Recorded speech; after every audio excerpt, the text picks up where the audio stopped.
형들, 주식 투자하면서 내가 투자한 회사 사업보고서 꼭 챙겨봐? 사업보고서 거의 안 챙겨볼 거야. 사업보고서 볼 생각 안 하는 형들도 많을 거고, 사업보고서 보려고 해도 어디서 보는지도 잘 모를 거야. 근데 사업보고서 이거 보기 쉽지 않아. 내용도 어렵고 분량도 엄청나. 2025년 삼성전자 사업보고서 몇 페이지인지 모르지? 500페이지가 넘어. 엄청난 분량이야. 그래서 내가 형들을 위해 삼성전자 10개년 사업보고서를 분석하고 요약했어. 삼성전자에 목돈 투자한 형들 많을 거야. 내가 목돈 투자하는 사람이면 적어도 사업보고서 정도는 완전히 이해하고 있어야 돼. 솔직히 말하면 제대로 된 투자자라면 사업보고서 거의 외울 정도로 많이 봤어야 정상이라고 생각해. 자, 그럼 내가 만든 삼성전자 10개년 사업보고서 자료 반복해서 시청하고 고시 공부하듯이 다 외워. 그럼 시작할게. 자, 먼저 큰 그림부터 보자. 2016년 삼성전자 매출이 201.8조 원이었어. 영업이익은 29.2조 원이었고, 그런데 2025년에는 어떻게 됐냐면 매출 333.6조 원, 영업이익 43.6조 원까지 올라갔어. 10년간 누적 매출 성장률이 무려 165%야. 단순히 숫자가 커진 게 아니라 질적으로도 완전히 달라진 거거든. 물론 이게 직선으로 쭉 올라간 건 아니야. 2018년에 반도체 슈퍼사이클 정점을 찍었다가 2020년에 코로나로 한번 흔들리고 2023년에는 거시경제 침체와 반도체 다운사이클로 크게 주저앉았거든. 솔직히 2023년만 보면 삼성이 위기 아니냐는 말도 나왔어. 그런데 2025년에 AI향 HBM 수요가 터지면서 흑자 회복은 물론 최대치를 경신했어. 중요한 건 매번 위기가 올 때마다 삼성은 이전보다 더 높은 지점에서 반등했다는 거야. 변동성 속에서도 우상향 성장을 증명한 거지. 이 롤러코스터 같은 흐름이 어떻게 가능했는지 지금부터 사업부별로 파헤쳐 볼게. 이 성장의 밑바탕에는 조직 구조의 대수술이 있었어. 2016년만 해도 삼성전자는 CE 부문, IM 부문, DS 부문 이렇게 3개로 나뉘어 있었거든. CE는 TV랑 가전, IM은 스마트폰, DS는 반도체. 각자 따로 놀던 구조였어. 그런데 2017년에 역대급 이벤트가 터져. 바로 하만을 80억 달러, 우리 돈으로 거의 10조 원에 인수한 거야. 자동차 전장 시장이 커질 걸 미리 내다보고 선제적으로 움직인 거지. 그러고 나서 2021년에 또 한 번 큰 변화가 왔어. CE랑 IM을 하나로 합쳐서 DX, 디바이스 익스피리언스라는 새로운 부문을 만든 거야. 이게 단순한 이름 바꾸기가 아니었어. 스마트폰, TV, 가전을 하나의 고객 경험으로 묶겠다는 전략적 선언이었거든. 동시에 디스플레이는 SDC로 독립시켜서 성과를 별도 측정하게 했고, 결국 2025년 현재 체제는 DX, DS, SDC, 하만 이렇게 4개 축으로 돌아가고 있는 거야. 이 4개 사업부가 2025년 기준으로 어떤 성적표를 들고 있는지 한번 볼게. 먼저 DX 부문이 매출 187.9조 원으로 전체의 56.3%를 차지해. 영업이익은 12.8조 원이고 갤럭시 스마트폰이랑 네오 QLED TV, 비스포크 가전, 네트워크 장비가 주력이야. 사실상 삼성전자 매출의 절반 이상을 책임지는 캐시카우인 셈이지. 그 다음 DS 부문이 매출 130.1조 원으로 39%를 담당하는데, 여기서 주목할 건 영업이익이 24.8조 원으로 전 사업부 중 가장 높다는 거야. D램, 낸드, 모바일 AP, 파운드리가 다 여기 있거든. 매출은 DX보다 작지만 이익은 DS가 더 크다는 게 포인트야. SDC는 매출 29.8조 원에 영업이익 4.1조 원으로 스마트폰용 OLED랑 QD OLED가 핵심이고, 하만은 매출 15.7조 원에 영업이익 1.5조 원인데 규모는 가장 작지만 이익률 9.7%로 효율성이 뛰어난 알짜배기야. 자, 이제 사업부별로 더 깊이 들어가 볼게. 먼저 DX 부문이야. IT 시장이라는 게 변동성이 엄청 크잖아. 스마트폰 출하량도 해마다 들쭉날쭉하고 TV 시장은 중국 업체들이 물량 공세를 퍼붓고 있고, 그런 와중에 DX 부문은 2016년 147조 원에서 2025년 187.9조 원까지 꾸준히 올라가면서 매년 10조에서 14조 원대의 영업이익을 안정적으로 뽑아냈어. 이 놀라운 안정성이 어떻게 가능했냐면 3가지 방어 메커니즘이 작동했거든. 첫 번째가 믹스 개선이야. 중저가 중심에서 갤럭시 S 시리즈, Z 시리즈, 네오 QLED 같은 플래그십 비중을 계속 늘려서 단가를 높인 거지. 두 번째가 폼팩터 리더십이야. 세계 최초로 폴더블 시장을 개척하고 그 주도권을 한 번도 내준 적이 없어. 세 번째가 팬데믹 대응인데 2020년부터 2021년에 비대면 수요가 폭발했을 때 태블릿, 웨어러블, 비스포크 라인업을 횡전계에서 초과 수익을 만들어냈어. 갤럭시 시리즈의 10년 진화를 쭉 따라가 보면 정말 재밌어.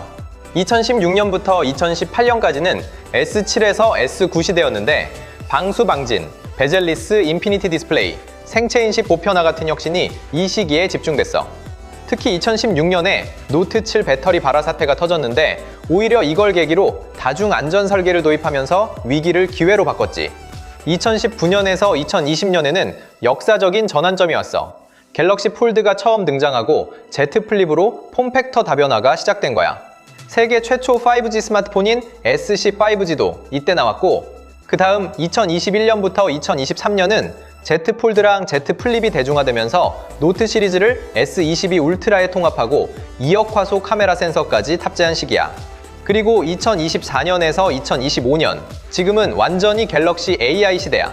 S24, S25 시리즈에 AI가 본격 적용됐고 9.96인치 트라이폴드라는 새로운 폼팩터, 갤럭시 XR까지 나오면서 멀티모달 기기로의 진화가 현재 진행형이야.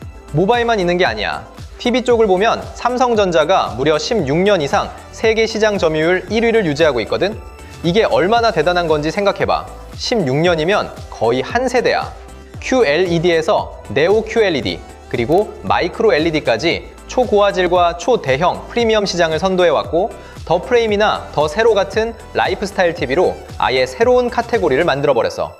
가전 쪽에서는 2019년에 비스포크 브랜드가 탄생하면서 모듈화, 맞춤형 가전이라는 전 세계적 트렌드를 이끌었지. 컬러를 고르고 모듈을 조합하는 개념 자체가 삼성에서 시작된 거야. 그리고 이 모든 기기를 하나로 묶는 게 스마트싱스와 빅스비야. 단일 제품의 화질이나 성능 경쟁을 넘어서 AI 기반의 개인별 맞춤 연결 경험, 이른바 스크린스 에브리웨어로 진화한 거야. 원 UI 7.0으로 멀티 디바이스가 매끄럽게 연동되는 세상이 열렸어. 이제 반도체 사업부인 DS로 넘어갈게. 형들, 이 그래프를 보면 진짜 롤러코스터라는 말이 절로 나와. 먼저 2016년에서 2018년이 호황기였어. 글로벌 서버 수요와 클라우드 슈퍼사이클을 타면서 영업이익이 13.5조 원에서 무려 44.5조 원까지 폭발적으로 증가했거든? 삼성전자 역대 최대 이익의 상당 부분이 이 시기에 나온 거야. 그런데 2019년부터 2022년은 완전 변동기였어. 팬데믹 특수와 공급망 리스크가 교차하면서 15조에서 33조 원대로 오갔지. 좋았다가 나빴다가를 반복한 거야. 그러다가 2023년에 최악의 침체가 왔어. 거시경제 둔화에 재고 조정이 겹치면서 영업손실 14.8조 원을 기록한 거야. 10년 내 유일한 적자였어.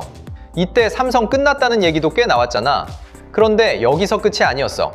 2024년부터 2025년에 AI 가속기 수요가 폭발하면서 고부가 HBM과 DDR5 덕에 15.1조 원에서 24.8조 원으로 화려하게 흑자 전환에 성공한 거야. 이 롤러코스터를 버틸 수 있었던 힘은 결국 기술이야. 다운사이클에도 살아남고 업사이클에 가장 먼저 올라타려면 기술이 뒷받침돼야 하거든.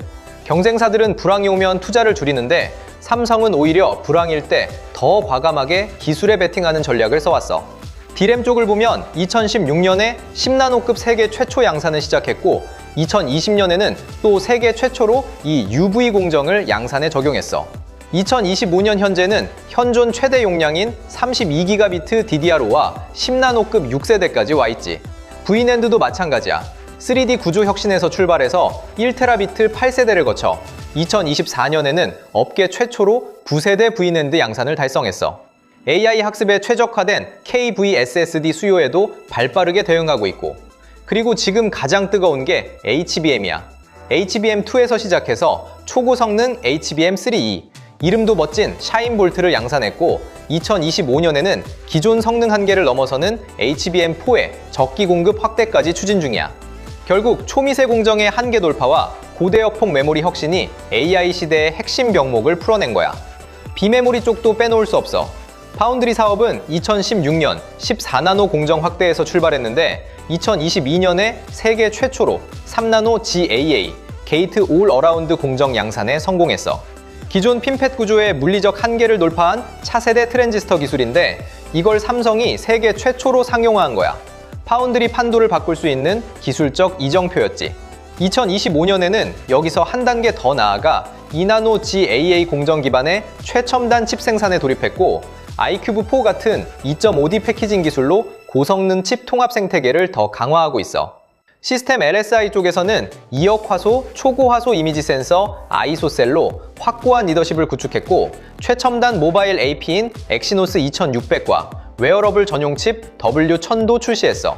거기에 5G 위성통신 모뎀 표준 기술까지 확보하면서 비메모리 영역의 외연을 넓혀가고 있는 거야. 다음은 SDC, 디스플레이 부문이야. 삼성 디스플레이의 10년은 한마디로 LCD에서 OLED로의 완벽한 체질 변환이야. 과거에는 LCD로 수익을 냈는데 중국 업체들이 LCD에서 물량 공세를 퍼부으면서 수익성이 계속 떨어졌거든. 그래서 삼성은 과감하게 OLED로 전환한 거야. 수익성 트렌드를 보면 안정적으로 3조에서 5조 원대 영업이익을 창출하고 있고 2025년에는 4.1조 원을 달성했지. 중소형 패널에서는 저전력 고희도 OLED로 스마트폰 시장 지배력을 확고히 했고 폴더블 패널은 사실상 독점적 지위를 유지하고 있어. 2025년에는 트라이폴드 9.96인치 대화면 패널까지 양산에 들어갔지.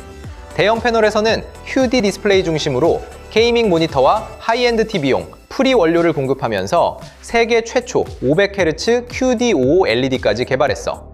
응용처도 확장 중인데 BMW 미니에 13.4인치 라운드 OLED를 적용하는 등 전장 패널 시장도 본격 공략하고 있어. 이제 하만으로 넘어가 볼게. 형들, 하만 인수는 삼성전자 역사상 가장 성공적인 초대형 M&A로 평가받고 있어. 2017년에 80억 달러, 우리 돈으로 약 10조 원을 투자해서 109개 종속 기업을 한꺼번에 편입했어. 자동차의 SDV 전환, 그러니까 소프트웨어 중심 자동차 시대가 올 걸 예견하고 미리 포석을 깔아둔 거지. 근데 인수 당시 영업이익이 574억 원밖에 안 됐어. 이익률로 따지면 고작 0.8%야. 당시에 10조 원이나 주고 이 회사를 왜 샀냐고, 너무 비싸게 산 거 아니냐고 비판하는 목소리가 상당했거든. 그런데 뭘 어떻게 했길래 2023년에 최초로 영업이익 1조 원을 돌파하더니 2025년에는 영업이익 1.5조 원에 이익률 9.7%까지 올라간 거야. 팬데믹이라는 초유의 위기 속에서도 포기하지 않고 이겨내면서 V자 반등을 이뤘어. 초기 574억 원짜리 회사가 1.5조 원대 캐시카우로 성장한 건 글로벌 M&A 역사에서도 교과서에 실릴 만한 성과야. 하만이 이렇게 폭발적으로 성장할 수 있었던 건 사업의 본질 자체가 바뀌었기 때문이야. 단순한 카오디오 회사가 아니라 5G 기반의 SDV 트렌드를 주도하는 커넥티드카 생태계의 브레인으로 진화한 거야. 디지털 코피 쪽에서는 기존 IVI, 그러니까 인포테인먼트 시스템에서 디지털 콕핏으로 선제 전환했고 업계 최초로 5G TCU를 수주했어. ADAS가 통합된 CCU 부족까지 선점해서 자율주행 시대의 핵심 기반을 다지고 있지. 컨슈머 오디오 쪽에서는 JBL이 2015년 이후 글로벌 블루투스 스피커 1위를 유지하고 있고 사운드 유나이티드를 인수하면서 B&W, 데논 같은 프리미엄 럭셔리 오디오 브랜드까지 포트폴리오에 넣었어.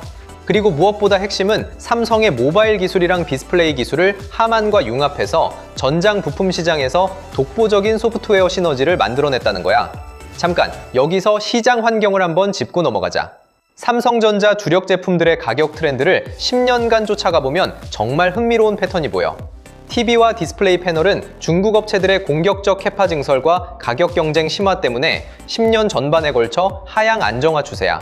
이래서 삼성이 프리미엄 제품 믹스 개선으로 수익을 방어할 수밖에 없었던 거야. 스마트폰은 2016년부터 2018년까지 상승세를 보이다가 이후 중저가 경쟁과 폴더블 같은 초프리미엄 라인 출시가 엇갈리면서 연평균 미세 변동을 유지했어. 2025년 기준 약 3% 정도 하락한 수준이지.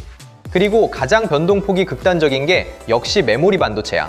2018년 정점 대비 2019년에 무려 60%가 급락하고 2021년에 언택트 수요로 다시 급등했다가 2023년에 침체를 겪었어.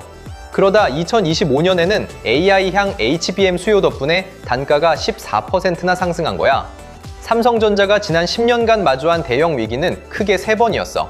첫 번째가 2016년 노트 7 사태야. 배터리 발화라는 초유의 리콜 사태를 겪었지만 다중 안전 설계와 전담 조직을 신설해서 오히려 풍제의 신뢰도를 완벽히 복구했어. 위기 이후에 나온 S8, S9의 판매 실적이 이를 증명하지. 두 번째가 2020년에서 2021년 팬데믹과 글로벌 공급망 대란이야. 모바일과 전장 사업이 직격탄을 맞았지만 비대면 홈오피스 기기와 프리미엄 가전 집중 판매로 오히려 초과 수익을 창출했어.